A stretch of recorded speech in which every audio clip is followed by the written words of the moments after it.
একসাথে খাবার খাচ্ছেন লাখ লাখ মানুষ, চলছে বিশাল রান্নাযজ্ঞ। প্রতি ঘন্টায় রান্না হচ্ছে 2 থেকে 3 লাখ মানুষের খাবার। প্রায় 3000 চুলায় রান্না হচ্ছে মনকে মন ভাত, ডাল, সবজি ও মাংস। তবে নেই কোনো বিশৃঙ্খলা, খাবার খেয়ে তৃপ্তির ঢেকুর তুলছেন আগত ভক্তরা। এই লাখ লাখ মানুষদের খাবার হিসেবে রয়েছে শত শত গরু, ছাগল, ভেড়া ও হাঁস মুরগি। কোনো কিছুর যেন কমতি নেই এখানে, শুধু প্রত্যাশা একটাই, যেন সবাই খেতে পারে পেট ভরে। আর এই তবারক খেয়ে নানা অসুখ থেকে মুক্তিও মেলে, দাবি এখানে আগত ভক্তদের। আমার 2টা কিডনি বাদ হয়ে গেছিল, ডাক্তার বলছিল 2টা কিডনি ড্যামেজ। তখন হুজুর পাকের দয়ায় আমার কিডনি এখন সচ্ছল হয়ে গেছে। শুধু ইসলাম ধর্মাবলম্বী নয়, এখানে এসেছেন বিভিন্ন ধর্মের মানুষও। আমি হিন্দু লোক, এখানে আসছিলাম 2 বছর আগে। আইসা আমি যে মান্যত করছিলাম এটা পূরণ হয়েছে। আগত ভক্তদের দাবি এখানকার তবারক খেয়ে শুধু রোগ মুক্তি মেলে না, পূরণ হয় মনের আশা। তাই এখানে অনেকেই দিচ্ছেন গরু, কেউ ছাগল, কেউ মুরগি, আবার কেউ বা দিচ্ছেন হরিণও। অনেক জাকের ভাইয়ের সন্তানাদি হয় না, ওনারা নিয়ত করে যে আমার একটা বিশ্ব জাকের মঞ্জিল উৎসবে একটা গরু দিব, আল্লাহ যেন আমার একটা সন্তান দেন, এই ধরনের আছে।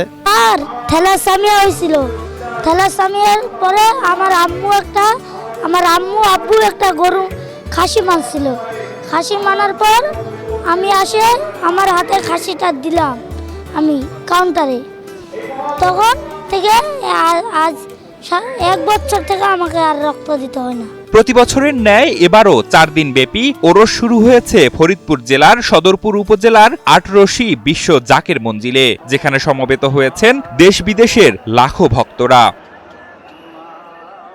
এখানে আগত ভক্তদের জন্য প্রায় 3000 চুলায় রান্না চলছে, আর রান্নার কাজে নিয়োজিত রয়েছে 30,000 স্বেচ্ছাসেবক। 21 ঘন্টা চলে এমন রান্নাযজ্ঞ, বাকি 3 ঘন্টা নামাজের বিরতি।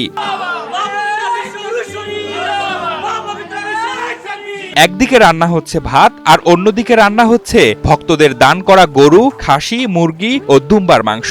এছাড়া আলু ছিলে নেওয়ার পর 6 মণ আলু, 6 মণ মাংস ও নানা পদের মশলা ব্যবহার করা হয় এই রান্নায়। ভাতের জন্য সময় লাগে 15 থেকে 18 মিনিট।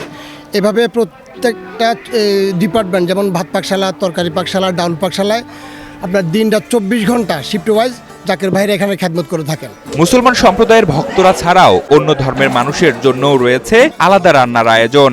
সারিবদ্ধভাবে ভক্তরা মাটির প্লেটে নিচ্ছেন তাদের খাবার, খাওয়া শেষে মাটির প্লেট ধুয়ে রাখছেন নির্দিষ্ট জায়গায়। এতে ভক্তের সমাগম হলেও নেই কোনো বিশৃঙ্খলা।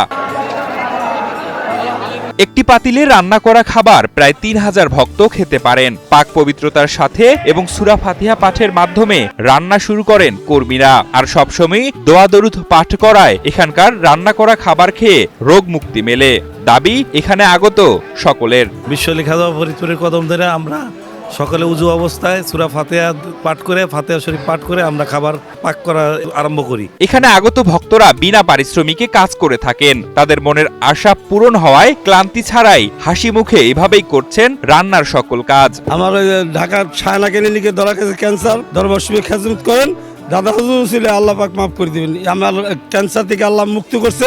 এদিকে তাদের দান করা পশুগুলো আলাদা আলাদা করে রাখার ব্যবস্থাও রাখা হয়েছে। নামগুলোও যেন অদ্ভুত: গোশালা, ছাগলশালা, মোরগশালা ও হরিণশালা।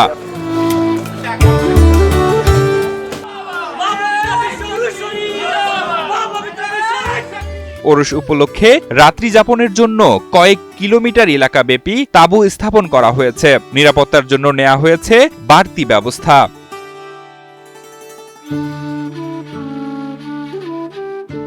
জানা যায় 1947 সালে ফরিদপুরের সদরপুর উপজেলার আটরশি বিশ্ব জাকের মঞ্জিলে খাজা বাবা ইনায়েতপুরীর নির্দেশক্রমে শাহ সুফি ফরিদপুরি মাত্র 3 জন মুসল্লি নিয়ে নামাজ আদায় শেষে জাকের মঞ্জিলের একটি চুলায় আগুন ধরিয়ে দেন এবং আল্লাহর কাছে ফরিয়াদ করেছিলেন জাকের মঞ্জিলে যেন কিয়ামত পর্যন্ত লাখ লাখ মানুষ খাবার গ্রহণ করতে পারে। আর সেখান থেকেই আজ পর্যন্ত চলছে এই খাবার রান্না।